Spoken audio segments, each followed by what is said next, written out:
What if the man waiting at the altar wasn't trying to win your heart, but to settle a debt buried years before you ever met?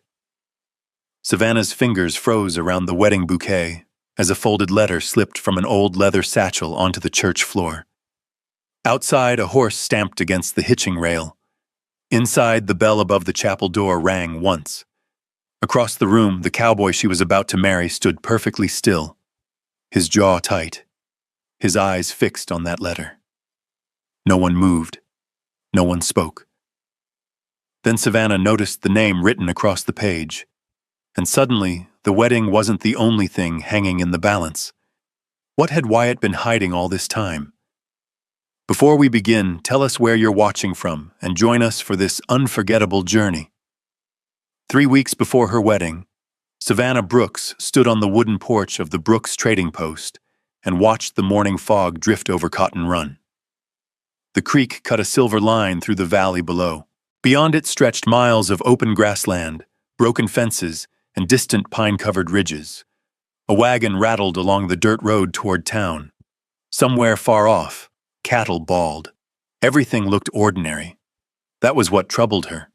A woman should have been thinking about her wedding dress, the church flowers, or whether enough coffee would be brewed for the guests. Instead, Savannah could not stop watching the road. She was waiting for Wyatt Mercer. Not because he had promised to come, because she had spent the entire night thinking about what Ruby Calloway had said.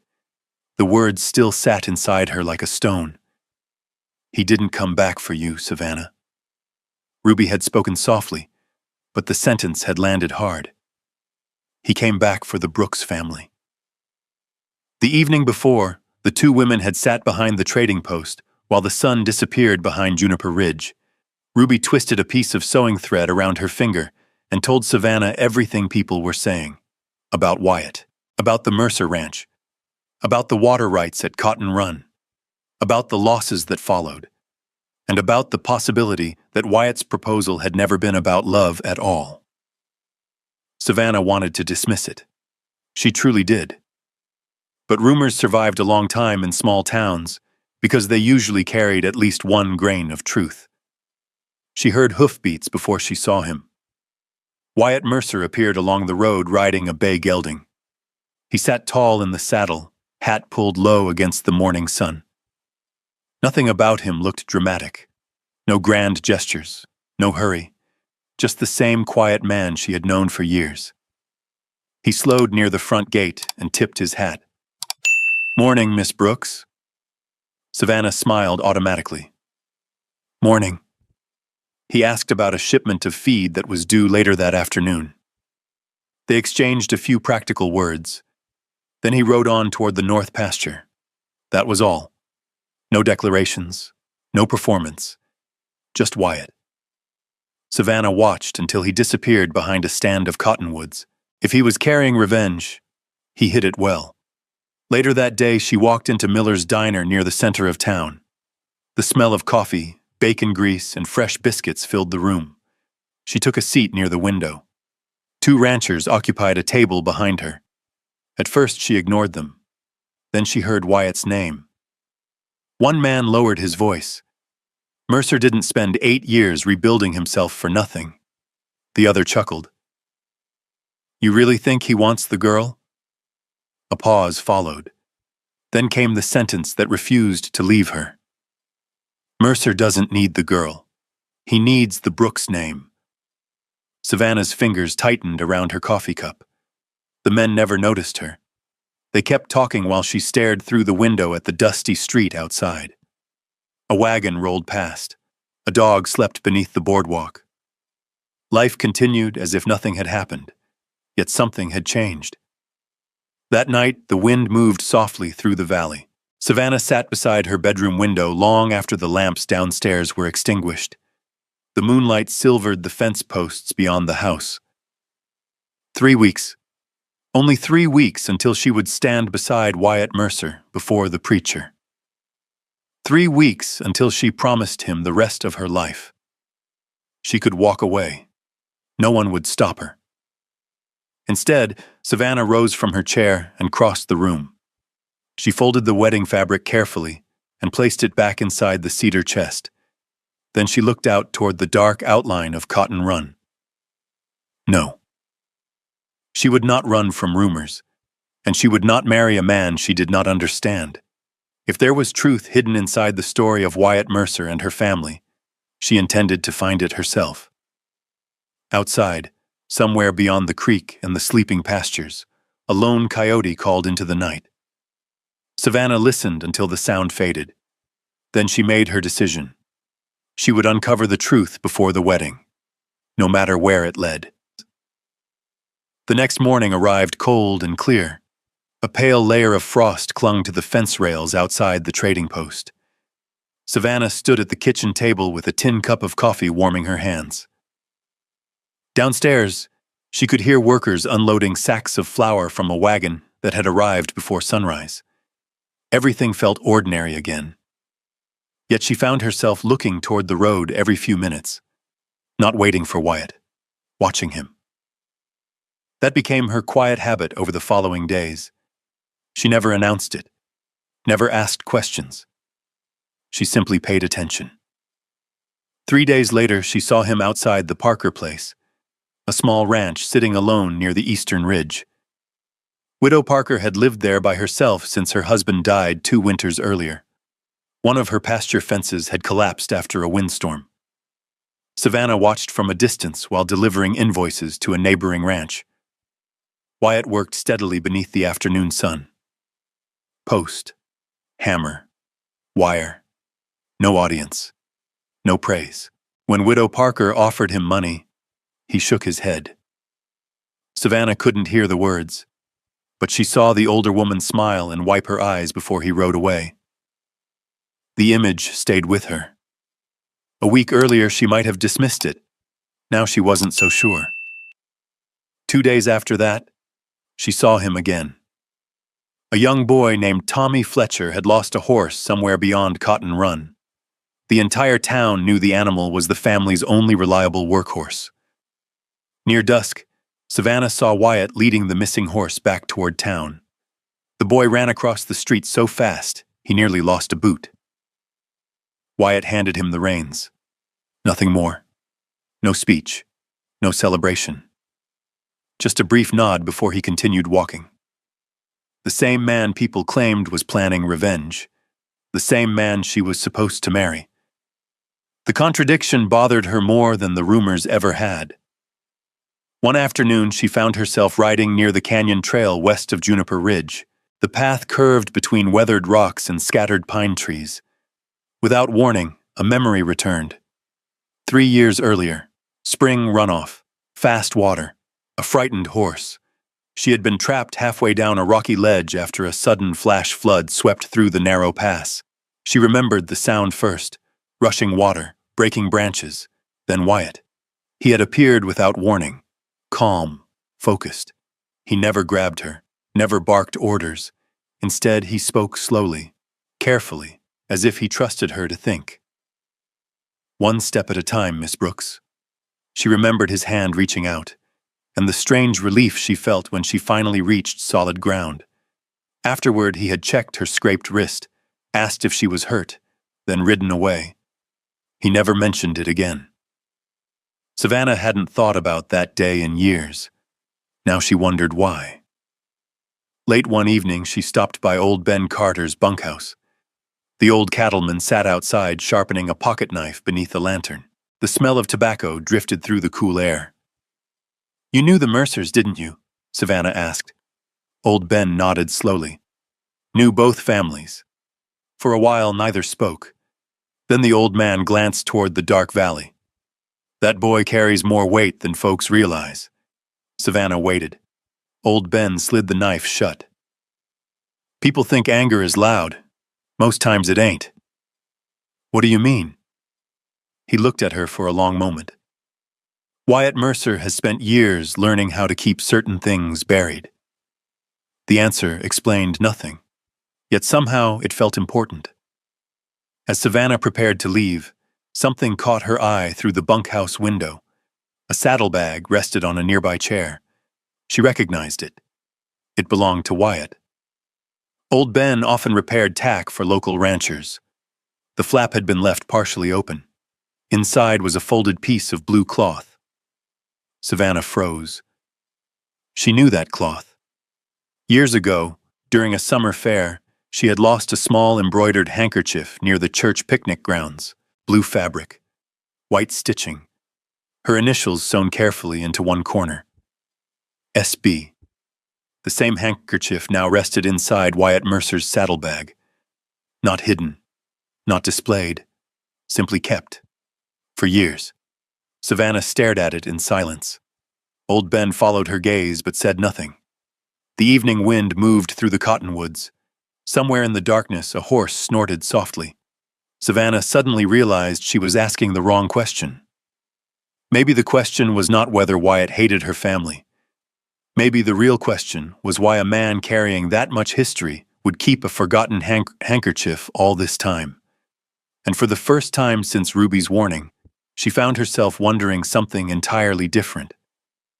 What if she didn't know Wyatt Mercer at all?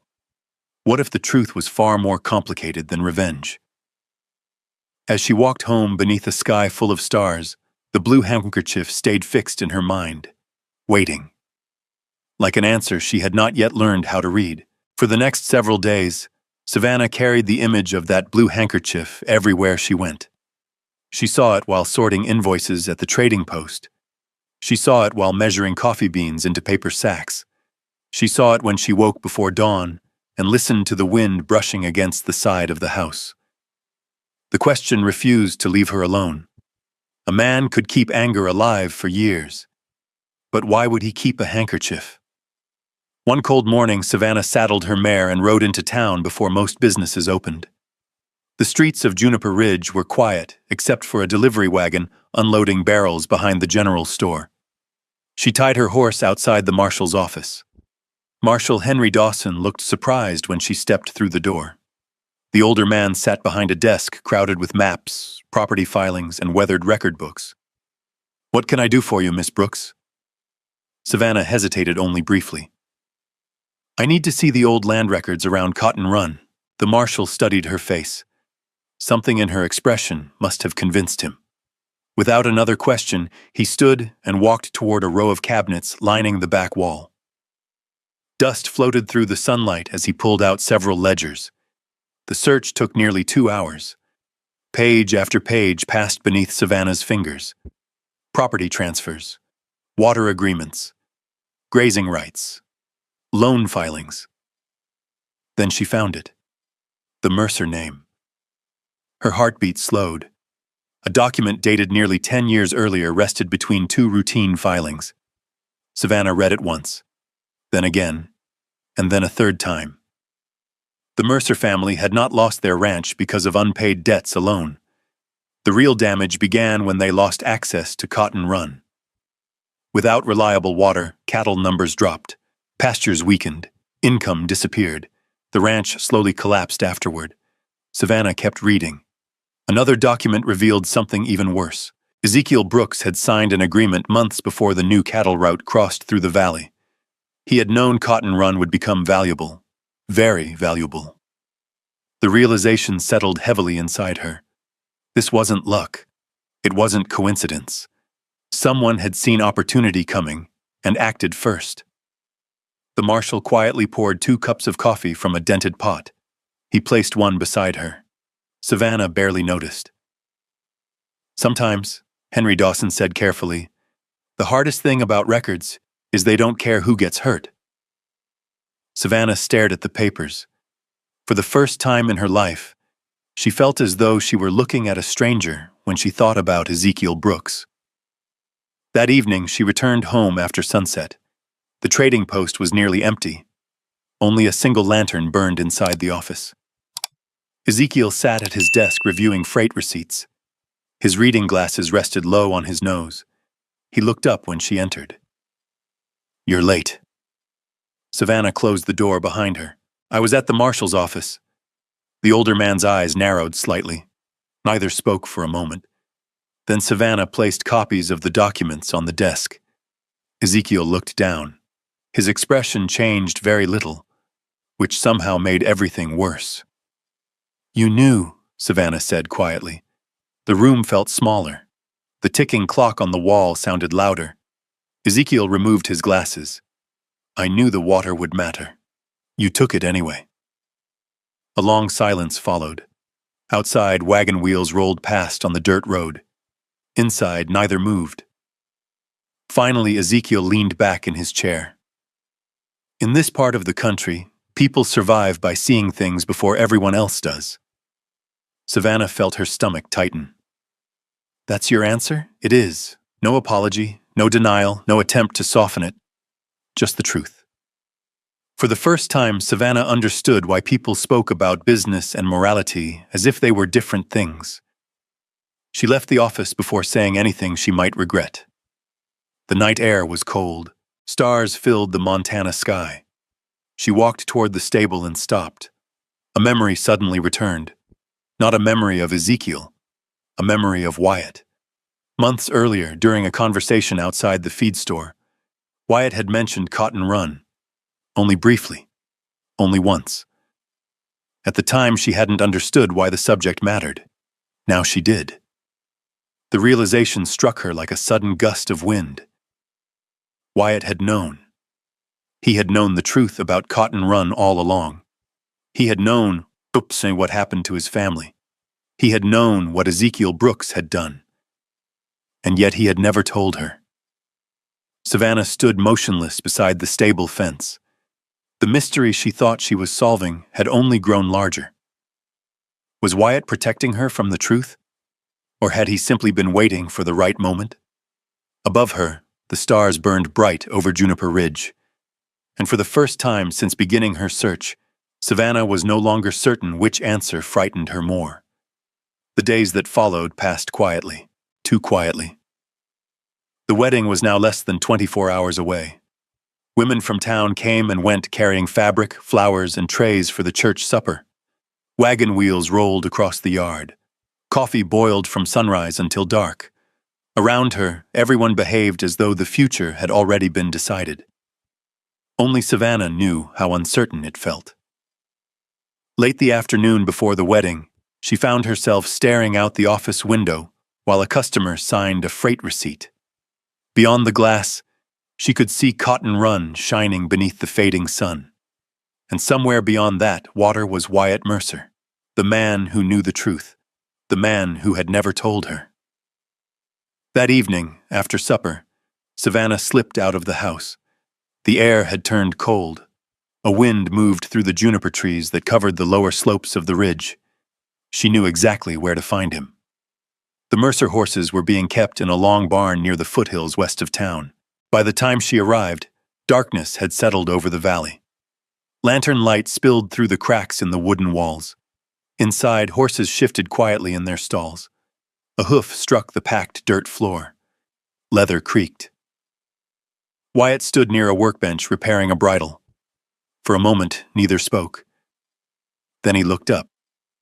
The moment his eyes found hers, he set the bridle down.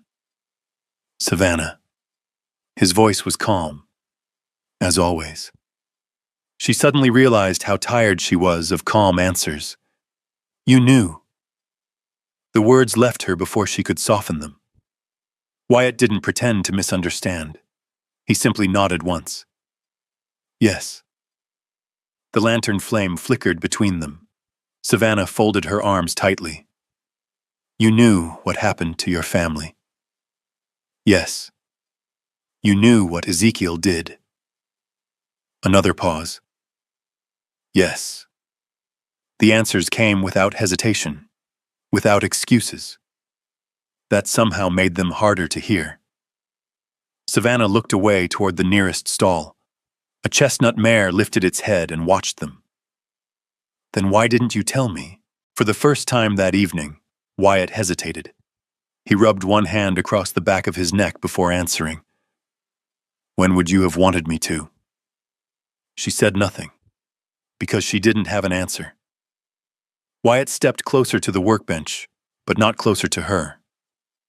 Always careful, always giving her space. When I first came back to Juniper Ridge, he said quietly, I was angry. The words settled heavily in the barn. Outside, the wind pushed against the walls. Savannah waited.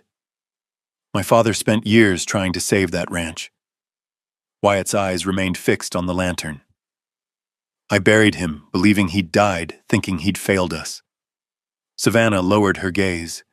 She could hear the hurt beneath the steady voice. Not loud, not dramatic, just old. I came back carrying that anger. He finally looked at her. And for a while I thought about making Ezekiel Brooks feel some of what my family felt. Savannah's breath caught. There it was. The thing she had feared from the beginning. Neither moved. Then Wyatt continued. And then one winter morning I saw you. Savannah blinked. The change in direction surprised her. Wyatt's expression softened slightly. There was a family outside Miller's store. A ranch hand had gotten hurt. They barely had enough money to buy food. Savannah remembered. Only vaguely. Years ago, snow on the ground. A worried mother. 2 hungry children. You paid for their groceries. He gave a small shrug. You probably forgot about it by supper. She had. What does that have to do with this? A faint smile touched the corner of his mouth. Everything. The barn grew very still. I spent years believing the Brooks family was one thing. His voice lowered. Then I kept seeing you prove me wrong. Savannah felt her throat tighten. The lantern cast warm gold across the rough wooden walls. Somewhere outside, a horse snorted softly. Wyatt looked down briefly. When he spoke again, his voice carried none of the caution it usually did. I don't remember exactly when I started loving you. The words were simple, honest. No grand speech, no performance. Just the truth. Maybe it was after the flood near Cotton Run. He shook his head slightly. Maybe before that. Savannah could not look away. All I know is that somewhere along the way, I stopped thinking about revenge. The silence that followed felt larger than the barn itself, larger than the valley, larger than the years between their families. Savannah wanted to answer, wanted to say something. Instead, she found herself staring at the man standing before her. Not the rumor, not the story. The man. Finally, she stepped back. Wyatt's expression changed slightly. Not disappointment, understanding. He knew she needed time. Savannah turned toward the door. Her hand rested briefly on the wooden frame. Then she looked back. Their eyes met. Neither smiled. Neither spoke. Yet something had changed. Something important. The wind greeted her as she stepped into the night. Above Juniper Ridge, countless stars stretched across the sky. Tomorrow she would stand beside Wyatt Mercer before the preacher. Tomorrow she would have to make her choice. And as she rode home beneath the moonlight, one thought followed her all the way back to town. She no longer feared the truth Wyatt had told her. She feared the truth that might still be waiting beyond it. Morning arrived beneath a pale Montana sky. Thin clouds drifted over Juniper Ridge while wagons rolled toward the church from every direction. Savannah stood in a small room behind the sanctuary, smoothing the front of her wedding dress. The fabric was simple, cream-colored, nothing extravagant, just something practical and beautiful enough for the occasion. Through the window, she could see townspeople gathering outside. She could see horses tied to fence rails, children chasing one another through patches of yellow grass. Life moving forward. Ruby stood beside her. You still have time to change your mind. Savannah looked toward the churchyard. Wyatt stood near the entrance, speaking quietly with old Ben Carter. Even from a distance, he seemed calm, steady. The same man she had met beside rivers, fences, and dusty roads. The same man who had finally told her the truth. No, Savannah said softly. I don't. A few minutes later, the church bell rang. The ceremony was small, simple, the way most weddings were in that part of Montana. When Savannah stepped through the front doors, every conversation stopped. Sunlight streamed through the windows. Dust floated in the bright beams above the pews. Wyatt turned. Their eyes met. For a moment, neither looked away. Then the preacher began.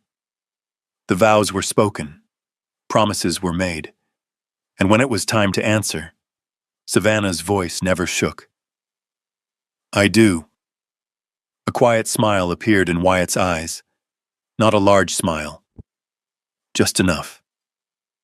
By the time the guests gathered outside for supper, the valley seemed lighter somehow. Coffee simmered in large pots. Roasted beef filled the air with its rich smell. Neighbors laughed. Children ran between tables. For the first time in weeks, Savannah allowed herself to breathe. Maybe the hardest part was finally over. She was wrong. 3 weeks later, old Ben Carter arrived at their porch carrying a weathered leather satchel. The old cattleman looked unusually serious. "I found something." Inside the satchel rested a bundle of papers. Letters. Receipts. Old contracts. Documents forgotten in a storage cabinet behind a former freight office. One letter caught everyone's attention. It was addressed to Ezekiel Brooks. The signature at the bottom belonged to Calvin Pierce. Savannah read the letter once, then again. The room grew silent. Years earlier, Calvin Pierce had known the value of Cotton Run before anyone else. His transportation company needed reliable water access along future cattle routes. He had pressured Ezekiel into helping secure control of the area. Money, influence, promises of profit. The pieces finally fit together. Ezekiel had participated, but he had not created the scheme alone. The true architect had been Calvin Pierce. News spread through Juniper Ridge within days. By Sunday, nearly the entire town attended the community meeting. The gathering took place inside the town hall. Every bench was filled. Ranchers stood along the walls. Store owners crowded near the back. Calvin Pierce arrived confident as ever. That confidence faded when old Ben placed the letters on the table. One by one, the documents were read aloud. No shouting followed. No violence. Only silence. The kind that settles over a room when people realize they have misunderstood a story for years. Calvin's explanations sounded weaker with every page. By the end of the meeting, nobody was listening anymore.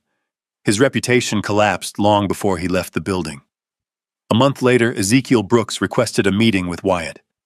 The two men stood beside Cotton Run beneath a gray autumn sky. Savannah watched from a distance. Ezekiel handed over signed transfer papers. Land surrounding the creek.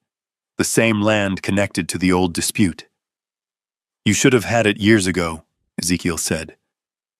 Wyatt studied the documents, then surprised everyone, including Savannah.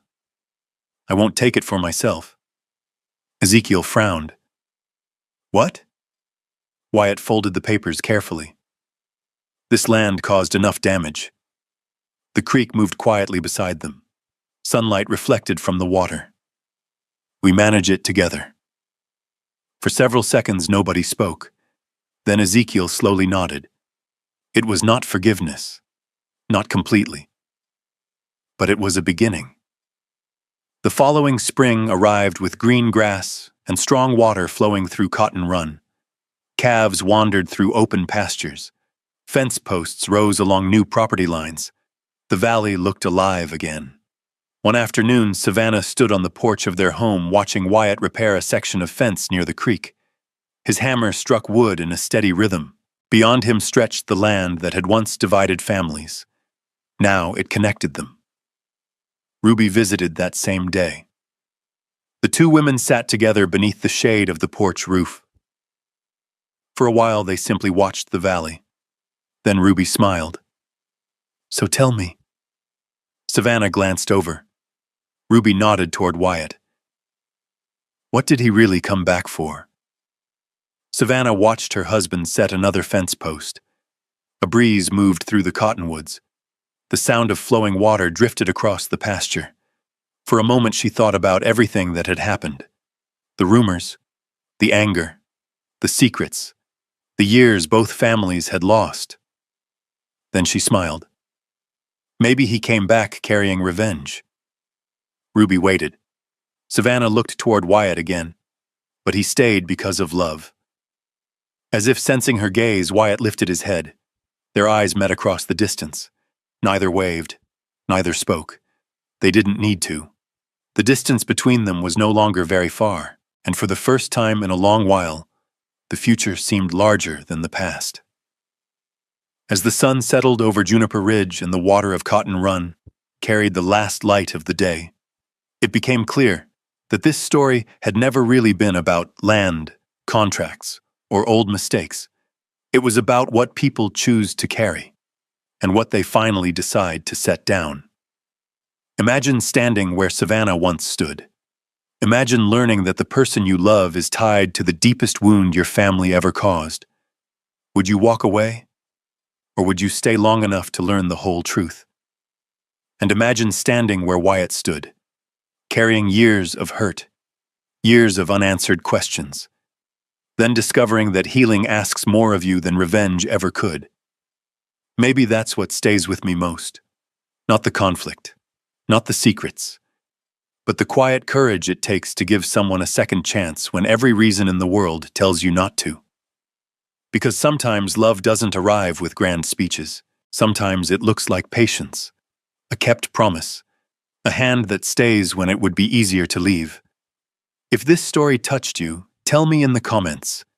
Do you believe people can truly let go of old hurts and start over? And if stories like this make your evenings a little warmer, I hope you'll stay a while. There are still more dusty roads to travel, more hidden truths to uncover, and more hearts searching for their way home.